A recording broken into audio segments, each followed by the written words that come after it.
Hi, Mrs. Skerritt. It is a pleasure to meet you, first of all. And I'm so looking forward to this conversation about sexual abuse. I know that you have a long-standing history working with children, working with girls. So we are going to get right into the conversation.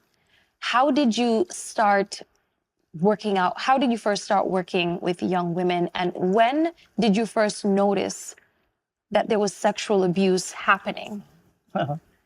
Way back in 1981, I started to be aware of it because I had a drugstore and I was available people and they would come and tell me their stories.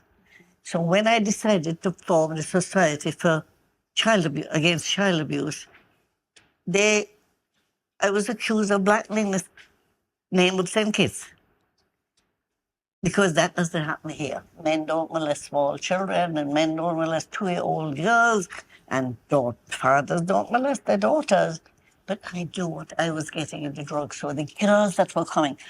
I think perhaps it's because I've always had more than sympathy. I had a lot of empathy. And I felt these girls' pain. And they know they could come to talk to me, and I would listen to them and so on.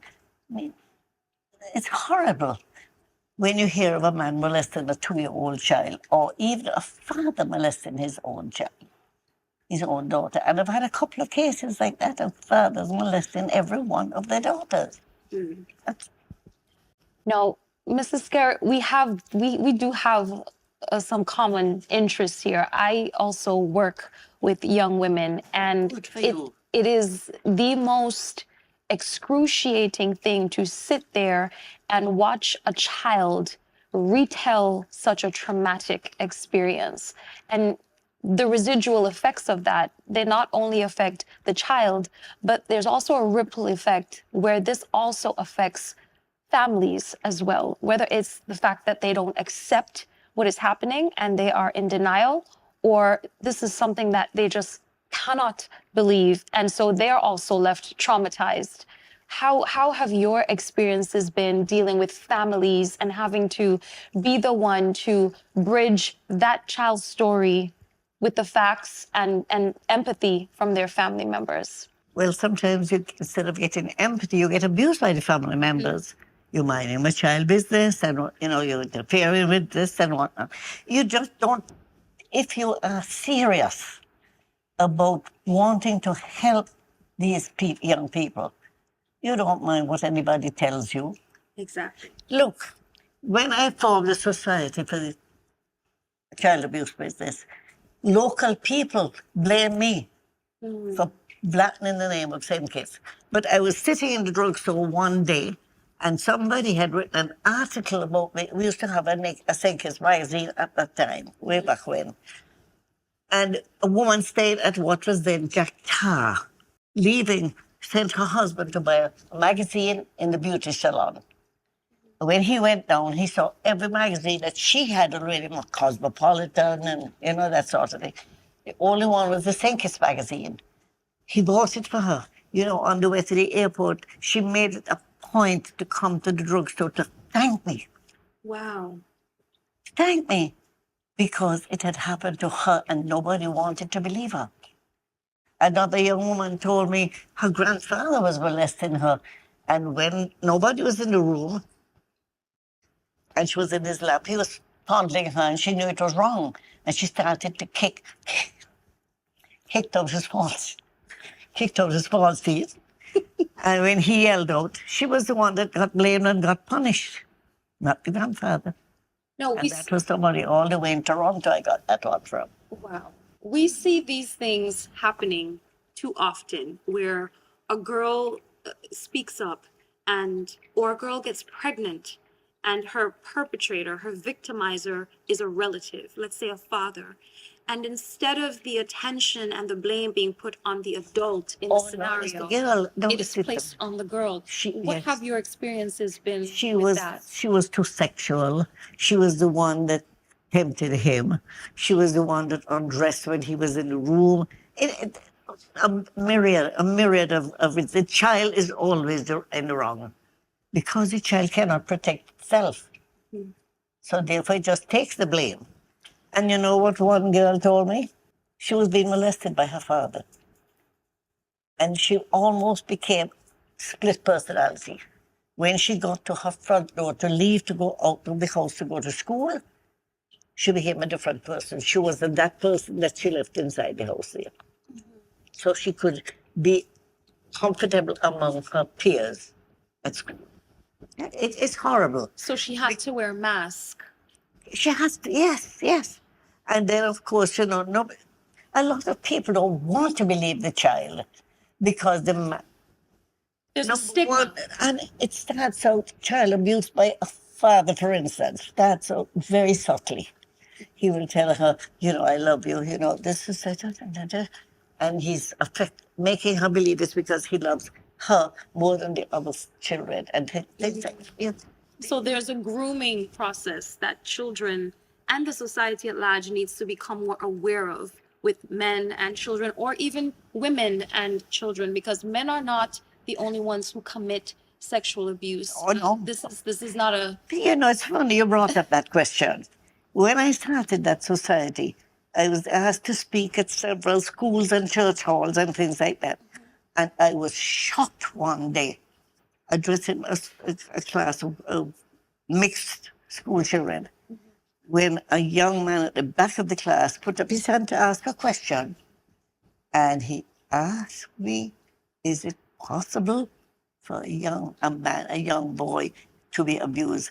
It opened another avenue for me to tackle, because I was then dealing with the girls mostly. Yes, it does. So it made me realize, oh, well, after interview, it's like go into this part a bit more. It brings new light to the situation when we realize that this is not a gender bias problem. Not only is this not specific to one gender, but the forms of abuse, the forms of sexual abuse differ. And because they differ, sometimes children often don't categorize what's happening to them as abuse. If someone is, we think that it's always something that has to do with penetrable sexual acts. But if someone kisses you without your permission, that is sexual abuse. If someone is touching you in an inappropriate way without your permission, or even verbally saying things to you that are out of line in an inappropriate way, that is also sexual abuse. Can see these signs when they're right in front of them. How do we recognize this abuse when it's actually occurring so that we can say something before it escalates to something much more traumatizing? In a society like this, unfortunately, if you intervene, they will ask you why you're minding my child business. If you mention something you see that looks inappropriate to an aunt or a mother or something, you mind my child business. We are not back in the society of the African proverb. It takes a village to build a child. Yes. We have become too selfish. We have no, it's a matter of who has the bigger house, the bigger car, the most crystal, things like that. Very competitive. Yes, yes. And we are not looking out. I don't even believe some people would notice something that looks inappropriate anymore. Because there's so much Yes. that's actually happening. It's become And you see, the case of a daughter, a child, it is so often done by the father, like affection. I love you so much, I'm doing this because... But you might even see a father with a daughter, teenage daughter or pre-teenage, on the beach, for instance. And something tells you that's not right. It's not right. You know, a father can be affectionate to his daughter, can be protective. I had 8 daughters, so I know what I'm talking about. And still, something, if you see it, we have to start to be aware and not afraid. We all have to be our brothers and sisters. We all have to be ready and available, make ourselves available to approach somebody who will listen to us because we saw something that did not seem right. It was inappropriate in some way. So it seems we've lost the concept of community. And, Fathers who molested every one of their daughters. oh,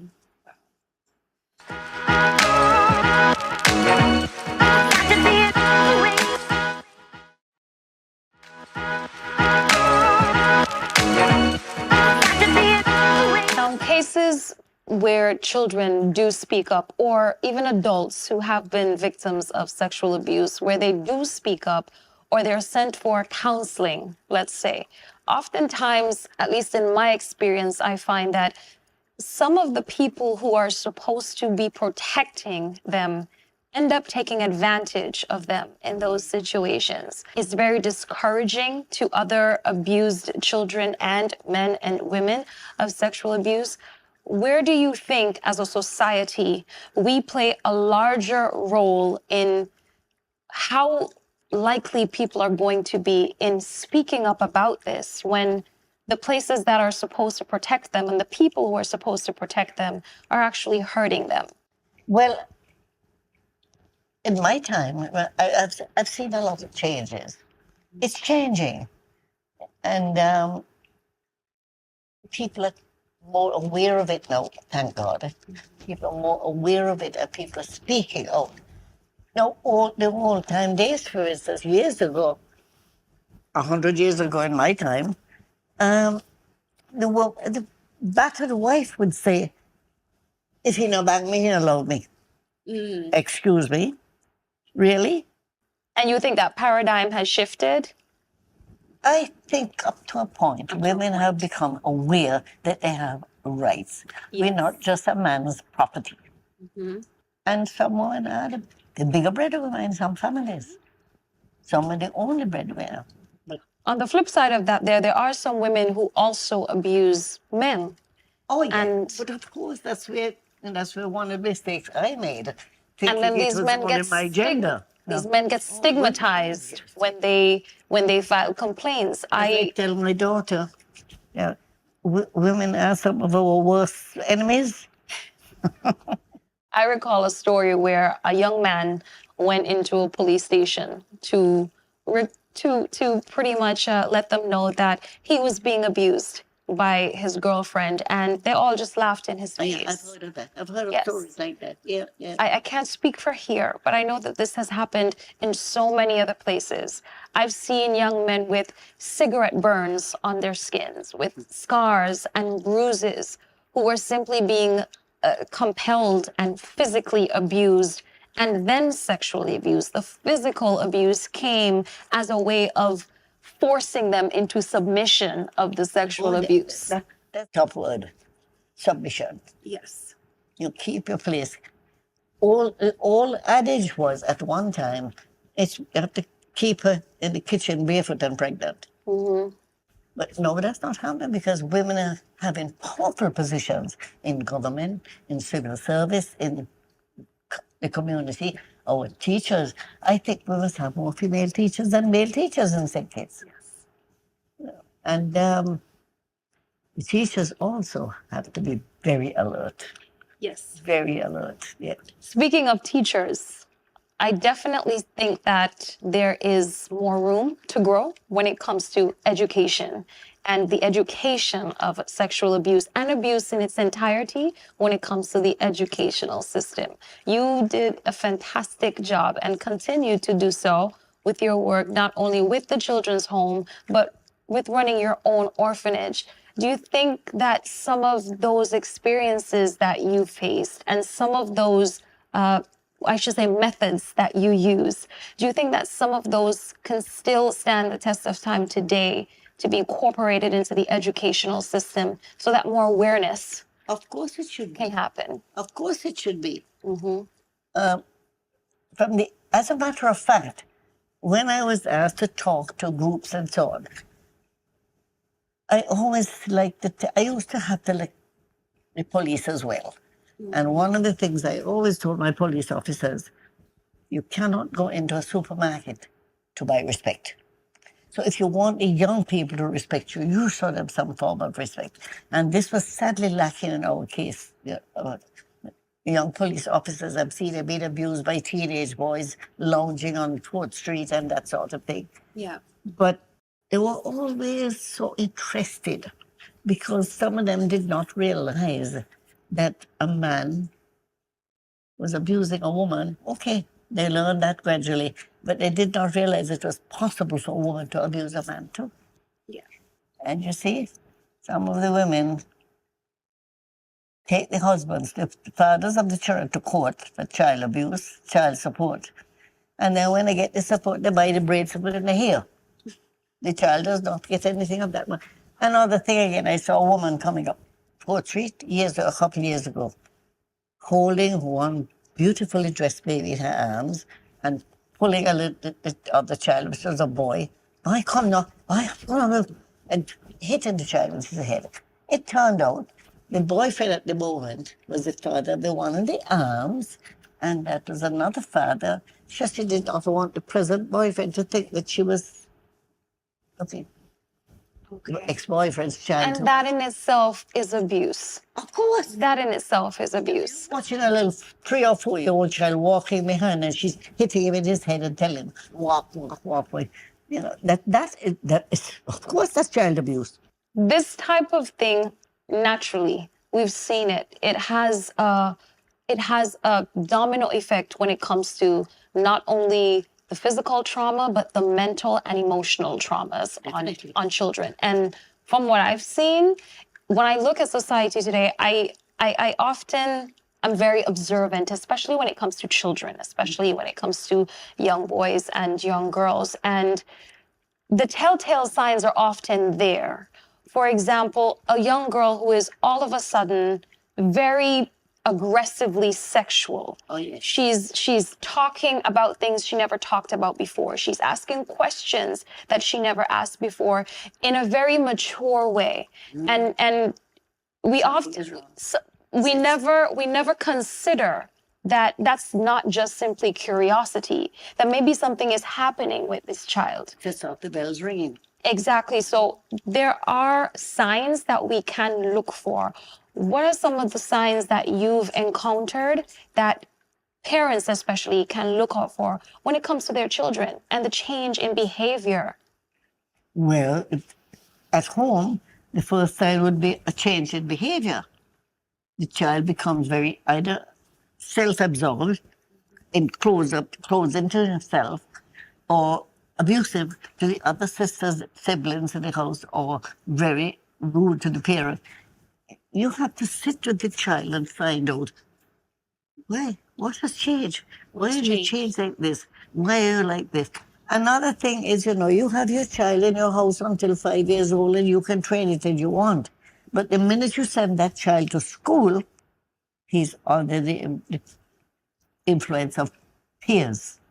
And impressionable children will absorb whatever it is that they're being taught. And that is another reason why the educational system needs to take a little bit more of a forceful position when it comes to ensuring that these things are taught, because parents alone cannot do it. It does take a community to raise a child. Definitely, but not anymore. Not in St. Kitts anymore. But on the other hand, something you said made me want to report on that. Mm-hmm.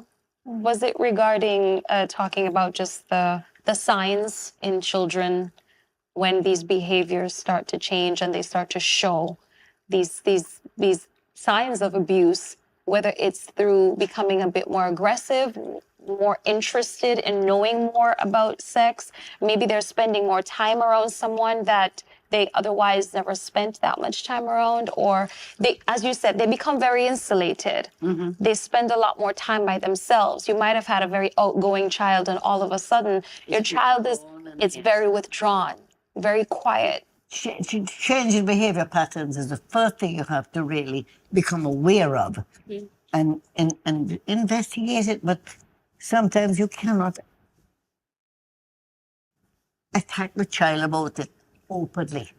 Yes. Start another conversation and just ease it onto that or something like that. Is something bothering you? You know, I noticed lately you come home and you go straight to your room and, you know, all you want, always on TV, or you're watching TV all day long, or you're on your computer. And these are, and another thing is, this is not in what we're talking about. Something happened the other day in St. Kitts, and I applaud that woman very much. Cyberbullying. She got this abusive message on her laptop, and what you think she did with it? She reported it. Took it to the police station. Now, I wish more people More would do people that. should be doing that. Because we Instead haven't of had the tit for tat. we haven't had that here yet, but they've had several cases, like in the United States and so. Cyberbullying, people, young girls have committed suicide because of cyberbullying. Yes. Take it to the police station, let them see the person's, what do you call it now? WhatsApp number, whatever it is. Because a lot of these things are not monitored. And all 50 years too early. All the kids are so, technology is beyond me. the children are so smart when it comes to technology. They know how to hide things. They If you have a problem with your computer or anything, call a 5-year-old. Call a 5-year-old. I've seen it. And so if parents are not aware of what their children are looking at, if they can't monitor what's going on, how can you know that your child isn't out there and someone on the other end of the world is telling them, well, if you're depressed, then just go ahead and rid yourself from the world. I mean, these are the things that we need to start paying attention to, and the long-term psychological effects of these things. But we're going to get into that a little bit further when we come back.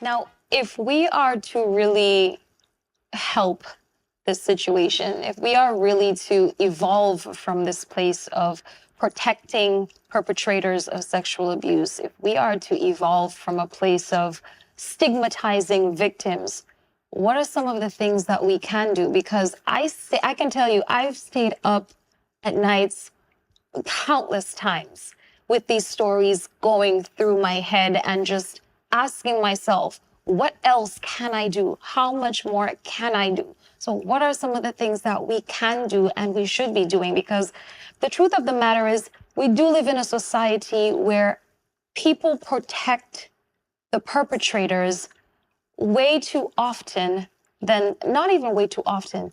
A perpetrator should never be protected. And I'm talking about bus drivers who are dating schoolgirls. I'm talking about the pastor. I'm talking about the teachers. I'm talking about the counselors. I'm talking about your mother's best friend, your father, your uncle. Why is it that as a society, we feel the need to protect the perpetrators of these crimes of sexual abuse instead of the victims? Well, remember, sometimes even a mother will accept money to close the case. Now, unfortunately, yes, I've known of cases like that too. And, you know, the perpetrator sometimes can afford a very expensive lawyer. And before the lawyer is finished with the case, it's the victim that is the aggressor. So yeah, I think the money has a lot to do. But when the money runs out, we are left with a society. They don't think that way. These adults who are these abused children who now become either abusive adults, very aggressive. It's a cycle. It's a vicious cycle. Or very depressed adults. Yeah. You have to realize that an abused child can think it's all right. That's the normal. It's the way to behave. And they very often become abusers because they have been abused and thought that was the way it's supposed to be. That's the way it is. Because the grooming process rationalized that in their minds, that this is not something that's wrong. This is something that's acceptable, especially when it comes from someone that is so close to you. Exactly. So a member of the family, a close friend of the family, a teacher, a minister. unfortunately, it's too rampant. It's too rampant. Do you think that the law in St. Kitts and Nevis is too lenient on sexual abusers? Well, the law, the final decision is with the magistrate, so to speak, or the judge. But remember that it depends on who has the most money to get the most, the best lawyer or the most prolific lawyer. You know what I mean? It, I've seen cases that are sad, sad, sad, sad. Fortunately, I think we're getting. Fortunately, we have become more enlightened in the last 20 or 30 years. Yeah. And we are not really taking it as the norm. And some of us are, once it starts with one person, as I say, you drop your pebble into the water and the ripples go out. And we become, more and more people are becoming aware. Yes. I think so. So it's not about creating big waves. It's about everyone doing something Every little pebble. Yep. to help create change. Yeah.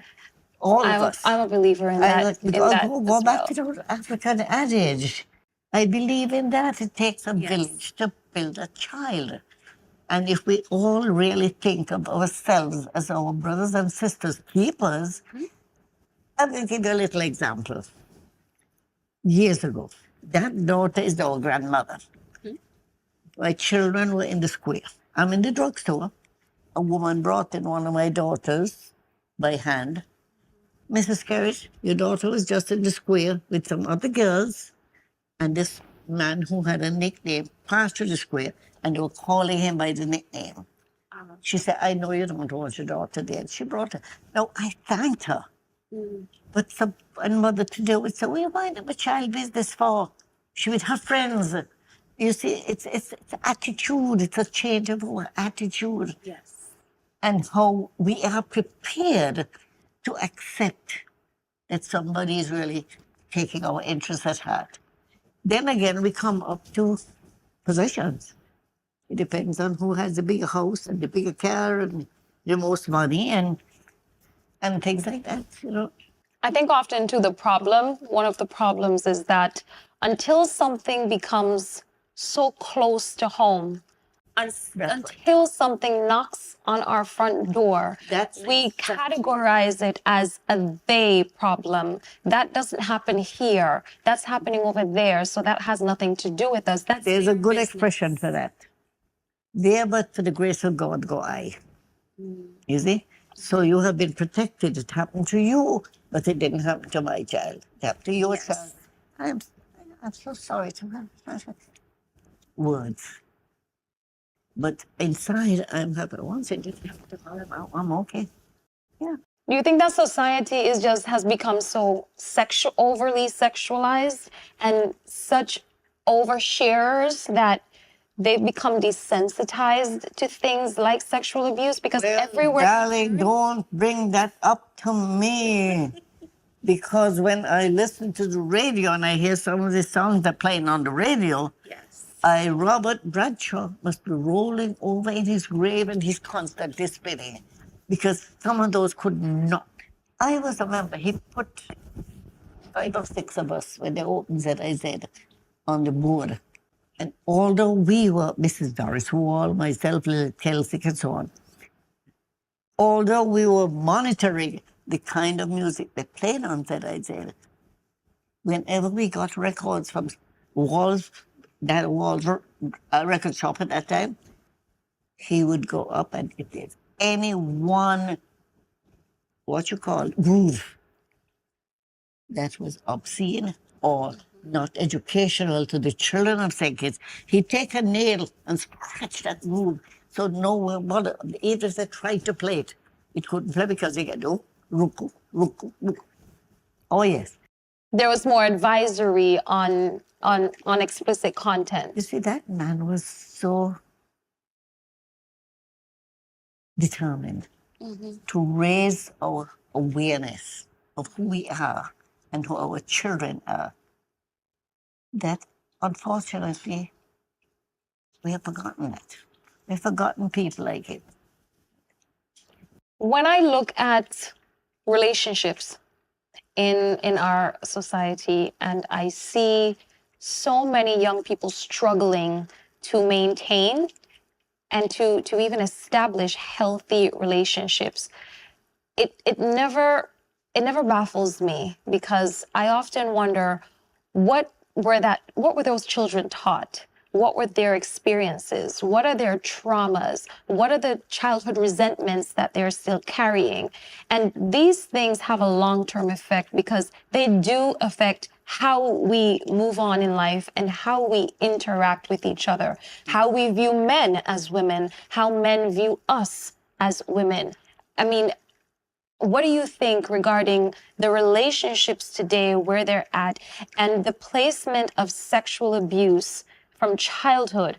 What role do you think that plays in the dysfunction that we're seeing today when it comes to a lot of relationships, and the fact that people don't talk about it and they don't share this with their partners enough?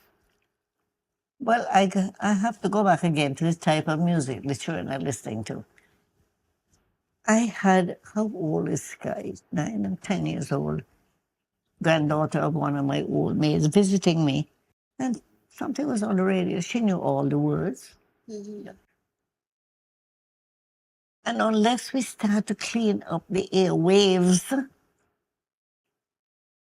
I shudder when I hear some of the things that are coming over. Even ZIZ, I shudder, because that could not happen years ago. Mm-hmm. Now, some would argue that music is meant for entertainment purposes. No. Some would argue that it's created for entertainment purposes, and that parents especially should be the ones monitoring what their children listen to and are exposed to. Okay, when we had the factories here, let me give you a day in one of those women's lives. Okay. Because I've talked to them on the site.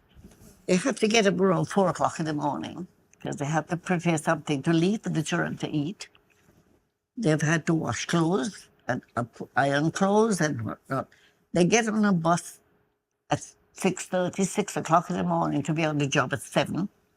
They're doing the same monotonous thing over and over and over. They get home at 6 or 7 on the bus. As I told some of them, you get home and you are stretched out like a worn-out piece of elastic in a pair of panties. Stretched to the limit. And then they find, and I've seen this, clothes that they left soaking in the bath pan there to be washed, and dinner to be cooked. But we have the children been since 3:30 in the afternoon, when the mothers are only arriving home at 6:30 and 7, on the street, in other people's houses, watching television that you probably would not let them look at your home. My heart went out to some of those women. Mm. Because I know when they got home, can you think of doing the same thing, putting a thing in a slot all day long, the same thing?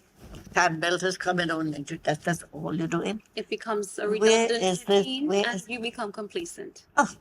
It's very easy sometimes to blame the women, blame the parents, blame society as a whole. But I think that it's clear that there are a lot of people who are trying. There are a lot of women out here who are exhausted, and they are trying their best, and they do their best, and they don't have as much help. They don't have as much support, and they can only monitor their children so much. They can only be held accountable so much, because they can't be everywhere at all times. And I think that sometimes this can create somewhat of a self-blame and a self-shame. And when we come back, we're going to get into that self-blaming and that self-shame that we put on ourselves as individuals, because we do want to protect the people that we love.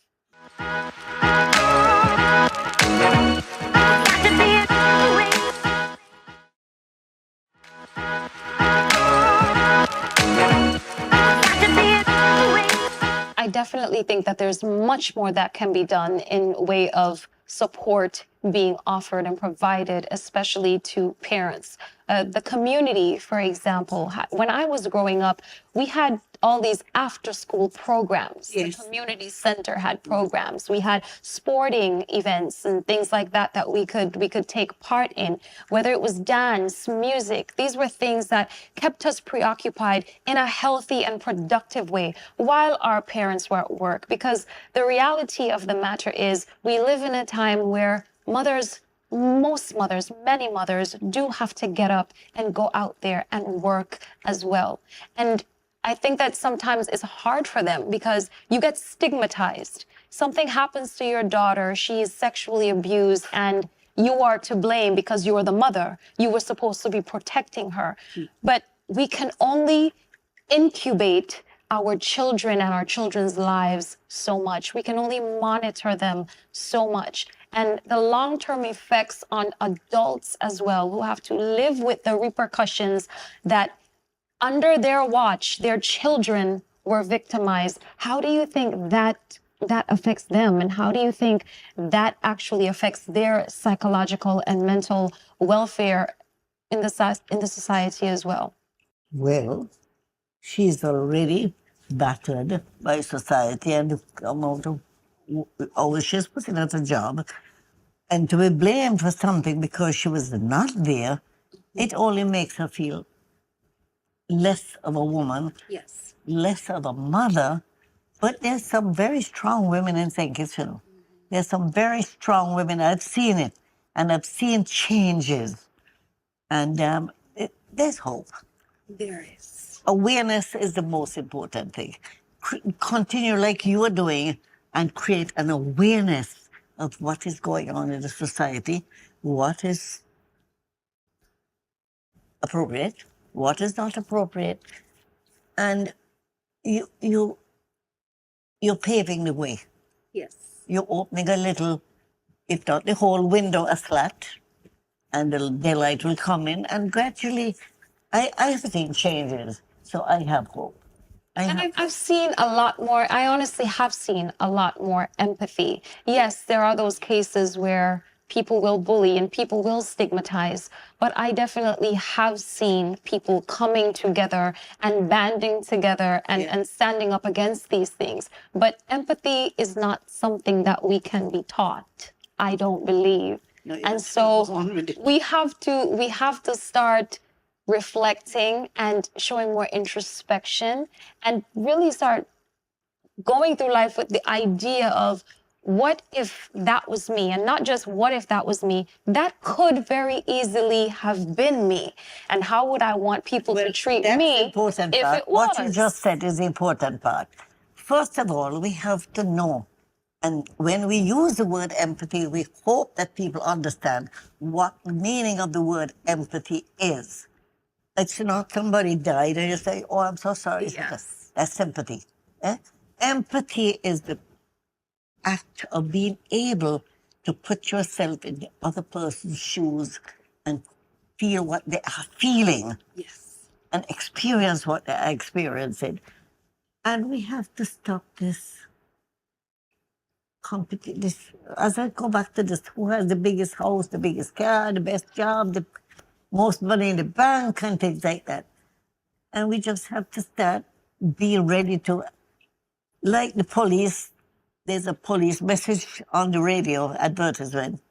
When you are attacked, no, one part of it is very stupid.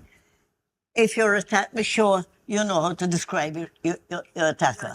Now, if that person comes up behind you and attack you from behind, I don't know how you're going to but it goes on to say, be a friend. If you know somebody it has happened to, share it with them. Yes. That's the part of that message that I like. Don't make fun of them. Don't. But I laugh every time they say, be sure to describe your attacker. I don't know how you're going to do it. I think that these things need to be handled, with more discretion, with more sensitivity, with more empathy, and not in such a manner of gossip. Because a lot of the times, at least in my experience, sexual abuse isn't always tied to sex. It is tied to control. Of course. And instilling power and fear over the other person. It's a big part of it. a big part of it. Big part of it, control. Yes. As I just told you earlier, the old time saying was keep your wife or your girlfriend in the kitchen barefoot, fat and pregnant, barefoot and pregnant. That has gone out the window. Women are becoming, some of them are becoming very strong. Stronger. You know? A lot stronger. But with more information, as I always say, when we know better, we do better. And so with that knowledge, we are more informed. So we know what to look out. And that's what you and I are here for, to educate them and let them get some more information. Thank you. Thank you very much. Programs like this can be very helpful. But you know, fortunately, it's on either radio or TV. But when I was asked to speak at all these things, when I started the child abuse program, I suddenly realized eventually after the fourth or fifth one, I am talking to people who they leave gung ho. We have to do something about it. Do something. But none of the people you want to meet was listening. And so it's a matter of what we do. We hear a lecture, we say we're going to go out and do something about it. Do something about it. Yes. Do not simply turn a blind eye. Police message ends up being one that I like. Be a friend. Be a friend to that person who, was attacked, and find a friend to be a friend to them. It goes back to the African adage, it takes a village to build a child. A child, a woman, a person, a wife, a battered wife, or whatever it is. But speaking about something, bring it back to the home for battered women in town, in the centre of Arcia. I toyed with the idea of a battered home for women, and I thought it would never work in St. Kitts because the men know where the wives are living now, and they'll wait outside. But apparently it's been a success. Congratulations. I haven't heard anything about it lately, but I think Mrs. Etsu Bradshaw Keynes is very involved with that, so you might be able to get her to talk about it sometime or something. Yeah.